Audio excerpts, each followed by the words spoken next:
Bonjour à tous et bienvenue dans cette émission organisée par La Tribune, BPI France et la French Care pour évoquer un sujet ô combien d'actualité, à savoir la digitalisation du parcours de soins.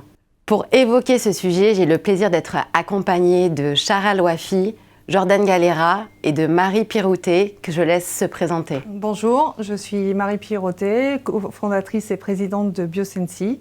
Biosensi offre une solution de télésurveillance pour les insuffisants respiratoires. Bonjour à tous, je m'appelle Jordan Galera, je suis le cofondateur et président de Vinctura. Vinctura est une start-up toute récente. C'est une plateforme de traitement des données de santé issues des appareils connectés, dont l'objectif est d'améliorer le diagnostic, améliorer le suivi patient et favoriser la recherche médicale. Bonjour, je suis Chara Louafi, je dirige le fonds Patient Autonome de BPI France qui est dédié à la santé numérique. Merci à tous pour votre présence au sein de cette table ronde. Comme vous le savez tous de façon plus poussée que moi, le parcours et les digitales sont deux sujets intrinsèquement liés. En témoigne la kyrielle de solutions développées dernièrement autour du parcours de soins et des mesures fortes engagées par le gouvernement, notamment par le biais de l'Agence du numérique en santé, pour impulser le service médical rendu aux patients. C'est dans ce contexte que s'est créée la French Care pour décloisonner les milieux publics et privés et favoriser un certain nombre d'actions pour promouvoir la santé numérique, l'innovation de demain et accompagner au mieux les patients dans la digitalisation du parcours.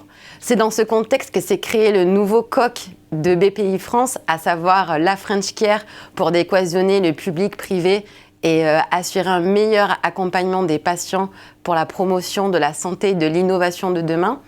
Chara, peux-tu nous expliquer en quelques mots en quoi consiste la French Care ? Alors la French Care regroupe les acteurs principaux de la santé, quelle que soit leur filière d'appartenance, l'objectif étant d'avoir un regard unique sur le parcours du patient et d'unir aussi, que ces acteurs puissent unir leurs forces pour agir sur les verrous, créer plus de valeur sur le secteur et aussi unir leurs forces pour s'adresser aussi à l'administration d'une seule voix. Merci beaucoup Chara. Justement, Biosensi est au cœur de ce sujet du parcours de soins, notamment pour les patients d'insuffisance respiratoire qui connaissent malheureusement des ruptures dans leur parcours. En quoi Biosensi répond justement à cette problématique et pouvez-vous nous rappeler justement sa raison d'être ? Donc c'est sur l'interpellation d'un pneumologue que nous avons décidé il y a un peu plus de 5 ans de fonder Biosensi pour répondre à l'enjeu majeur de santé publique, comme vous le soulignez, et en particulier la BPCO, donc la bronchopneumopathie chronique obstructive. C'est une maladie chronique liée au tabac dans 80% des cas. C'est la 3e cause de mortalité mondiale, donc cela concerne 440 millions de patients dans le monde. Et il y a un enjeu fort sur cette pathologie de santé, puisque cette maladie est ponctuée de crises, qu'on appelle exacerbations. Et les exacerbations engendrent des hospitalisations en urgence des patients. Le taux de mortalité est de 21% seulement 1 an après la première exacerbation sévère. Donc nous avons créé Biosensi et développé une solution de télésurveillance, BoraCare, pour pouvoir suivre ces patients et prédire les exacerbations quelques jours avant la crise pour laisser le temps aux médecins d'adapter le traitement médicamenteux, d'éviter l'hospitalisation, à minima diminuer la durée, améliorer la qualité de vie du patient. Donc aujourd'hui, nos résultats cliniques montrent qu'on est capable de prédire les exacerbations justement dans 86% des cas et la solution de télésurveillance est utilisée bien au-delà de cette pathologie aujourd'hui. Donc on met les données à disposition sur notre plateforme des différents professionnels de santé et du patient lui-même bien sûr, que ce soit auprès des pneumologues, du généraliste, cardiologue, kiné, infirmier, le tout de façon maîtrisée et surtout sécurisée puisqu'on héberge des données de santé. Merci beaucoup Marie. Pour rebondir sur le sujet des données de santé, nous allons passer à Jordan puisque Vinctura traite des données issues des objets connectés à destination des professionnels. Pouvez-vous revenir un petit peu sur votre solution et nous indiquer également votre regard sur le plan international, votre retour d'expérience pour nous indiquer en quoi cette logique de parcours et les apports du digital peuvent permettre d'améliorer le service médical rendu aux patients ? Alors Vinctura, c'est une plateforme de traitement des données de santé issue des appareils connectés, comme vous l'avez dit, qui va justement venir en appui aux structures médicales et aux médecins dans justement le suivi des patients sur le long terme pour favoriser la recherche médicale et tenter de réduire les erreurs de diagnostic. Le digital, c'est vraiment un moyen primordial justement dans cette digitalisation du parcours de soins et de la médicalisation en général.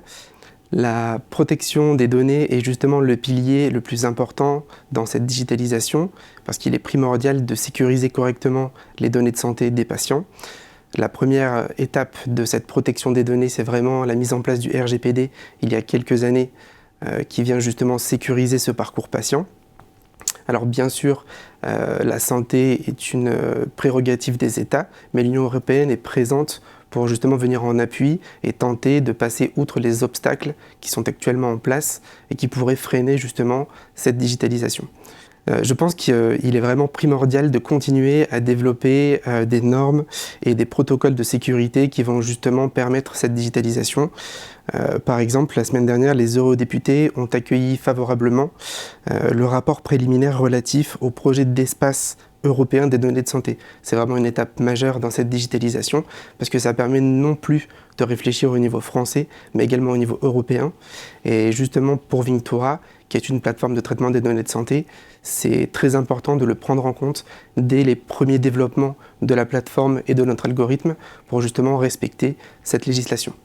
La France est justement précurseur dans cet espace européen des données de santé. Pour revenir sur le plan national, on peut voir une augmentation exponentielle des cyberattaques. Quel est votre retour en tant que start-up pour se prémunir de ce nouveau risque ?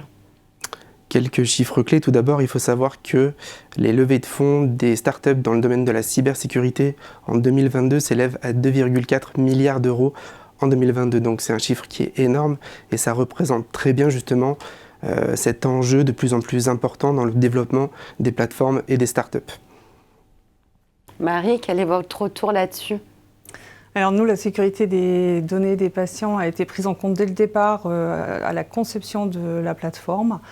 Après, c'est quelque chose évidemment qui est un peu une course contre les hackers, donc c'est quelque chose qui est toujours en chantier chez nous.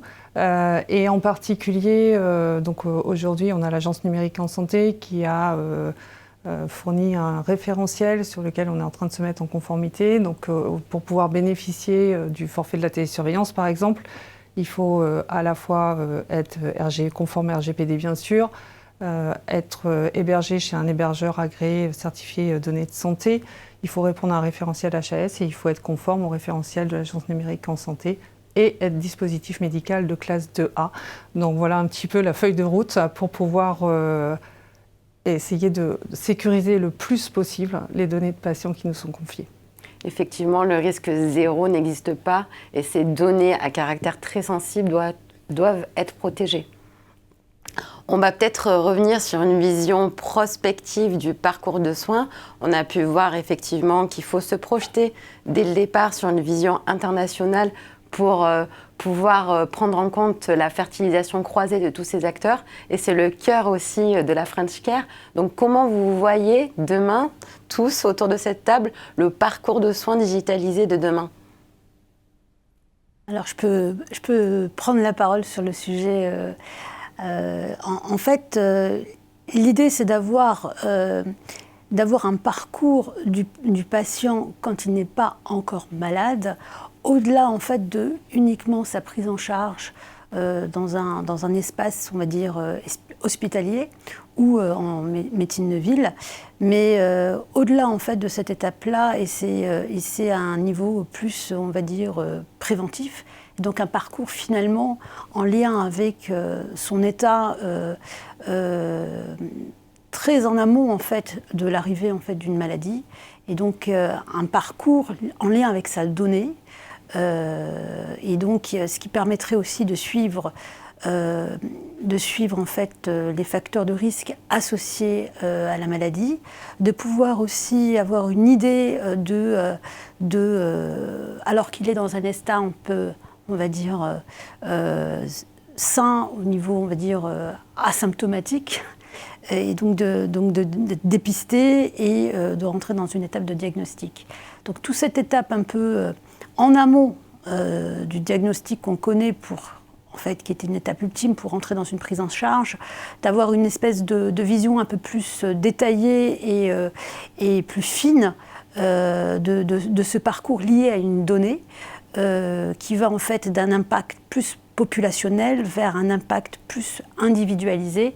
Et cette finesse en fait de parcours permettrait aussi d'allouer du temps médical beaucoup plus ciblé et par stratification de patients en fonction des facteurs de risque. Donc changer le paradigme, valoriser la prévention et mieux accompagner les professionnels. Je pense que vous êtes tous les deux d'accord avec ces grandes mesures et ces actions pour encore développer de façon plus fine les parcours de soins de demain. Quel est votre retour d'expérience là-dessus et vos propositions, in fine, pour aussi mieux accompagner les professionnels de santé, parce que c'est au cœur de vos solutions, au-delà de la promotion de la prévention, qui est un sujet en soi pour améliorer le parcours digital de demain. Donc, je partage complètement ce qu'a dit Chara à l'instant. Nous, on a développé une solution digitale qui s'insère dans un parcours. Donc, on la propose, elle est sur le marché depuis 2020. Et en fait, cette expérience nous a permis aujourd'hui de voir à quel point en fait, le bénéfice était important justement quand on s'adresse à des malades chroniques, donc qui sont déjà diagnostiqués. Mais le fait de leur mettre les données à disposition, ça leur fait prendre conscience de leur pathologie, ça améliore l'observance à certains traitements, une meilleure compréhension de la maladie, ils sont plus acteurs. Et les professionnels de santé, en ayant aussi les données à disposition, peuvent diagnostiquer plus tôt certaines évolutions de la pathologie, en dehors de la prédiction des exacerbations, mais un problème cardiaque, une apnée du sommeil, etc. Ce qui permet d'anticiper et en fait de continuer à accompagner le patient, mais en amont de ce qui aurait été fait dans le parcours classique. Donc un médecin ce midi rappelait qu'en fait avec les téléconsultations, ils avaient des photos du patient de temps en temps, et le digital leur permet justement d'avoir cette vision en continu du patient en vie réelle. Et le bénéfice est nettement supérieur en fait, pour le patient justement quand il a accès à ces données et qu'il est pris en charge. Par contre, ça nécessite également de nouveaux métiers, puisque si on veut optimiser le temps des soignants et des experts ou des spécialistes, par exemple comme les pneumologues dans notre cas, c'est bien d'avoir des infirmières de pratique avancée ou des kinés qui les accompagnent, et ça leur permet d'optimiser le temps consacré à des patients qui en ont peut-être le plus besoin. Jordan, comment mieux accompagner demain les professionnels de santé à ces nouveaux enjeux de digitalisation du parcours, de décloisonnement du parcours, de lien médecine, ville, hôpital, pour in fine favoriser une santé innovante, plus agile au bénéfice des patients? Chez Vinctura, on imagine vraiment une digitalisation du parcours patient grâce aux objets connectés et à l'innovation qui est de plus en plus présente. La démocratisation des objets connectés et son adoption par le grand public permet justement d'obtenir une data qui est toujours plus qualitative et toujours plus exploitable.